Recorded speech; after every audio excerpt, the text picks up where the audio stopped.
Welcome to week 7 of MPAI 600 here at Georgetown University, School of Continuing Studies. So everyone's got their papers marked. There's a couple of presentations. I should have them marked shortly, but everyone did pretty good. Just a couple of flaws. I wanted to bring up a couple of issues. Passive voice. This is one of those things that people think they know what passive voice is, but they don't. The boy kicked the ball. Object or subject, verb, object, direct object. That's an active sentence. The ball was kicked by the boy. Subject, verb, direct object. That's a passive sentence. People think they know what passive is, but I suspect people in this room, and I know lots of people don't know what it is.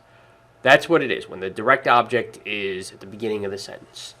So go through your sentences, and I know this sounds like, ninth grade grammar school or ninth grade English class, but say subject, verb, direct object, and make sure that your sentences flow in that respect, in that way. And if you don't, it especially if you're reading multiple, it takes away from your writing.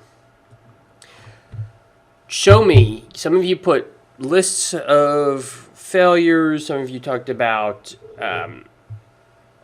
different aspects of failure. I want what you think was the primary failure that occurred. Was it due to politicization? Was it due to poor collection? I want you to talk about what you think the decisive one was, not just give me like 3 or 4 reasons, all right, and argue your point. Some of you did that, many of you did not. So really want to emphasize that. And finally, you have to tell me what, based on the intelligence, what reasonable mitigation could have been implemented. Like Yom Kippur War, I'll give you an example. That is, what could the Israelis have done if they had been alerted earlier? And saying they could have mobilized for weeks at a time is not reasonable. Saying they could have preemptively attacked, I don't think that's reasonable either, given the political situation. So you have to tell me what reasonable decisions could have been made that would have mitigated the risk going forward.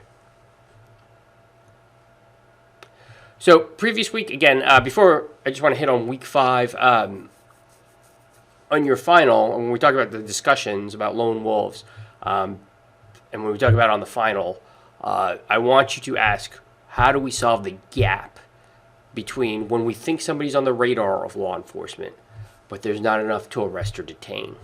Nidal Hassan was on the radar. Several of those EU case studies were on the radar of law enforcement.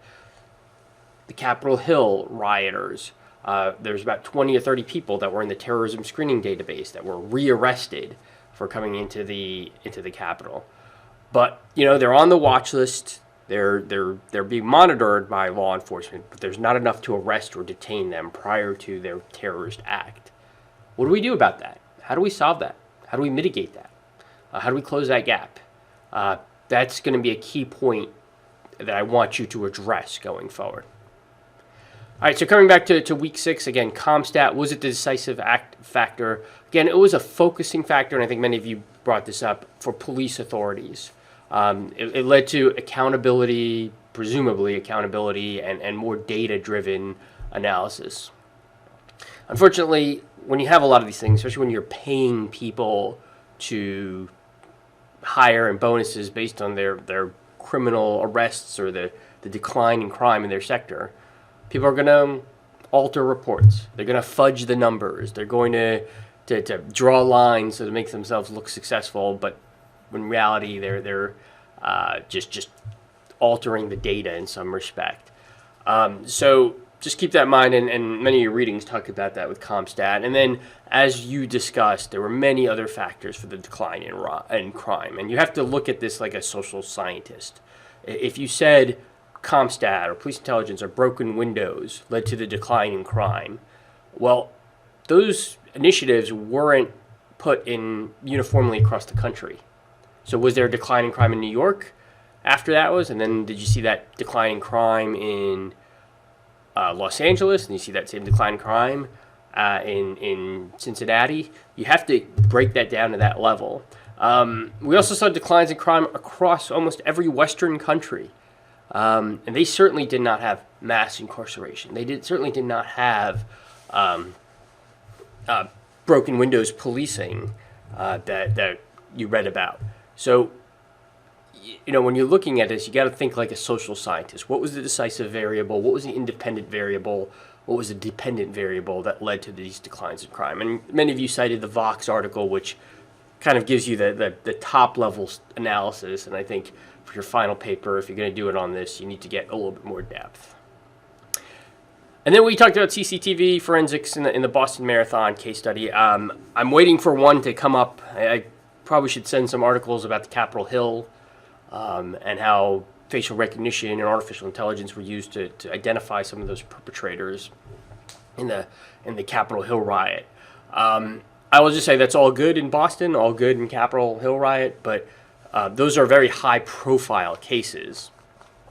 Can we use those same technologies when it comes to deal with purse snatchers, to low-level crime, where we don't have all these massive resources we can throw because it's a major event? So just something to consider going forward. And then week 7, we're going to talk about business intelligence. We're going to kind of shift gears a bit. I don't know if anybody in this class is going through the business intelligence track, but even if you're not, I think these lessons are still relevant going forward. So you have the Dr. Gilad interview, and then ask about businesses that operate in the same space.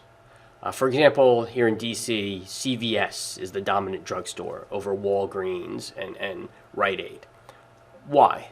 They're selling the same product, same service.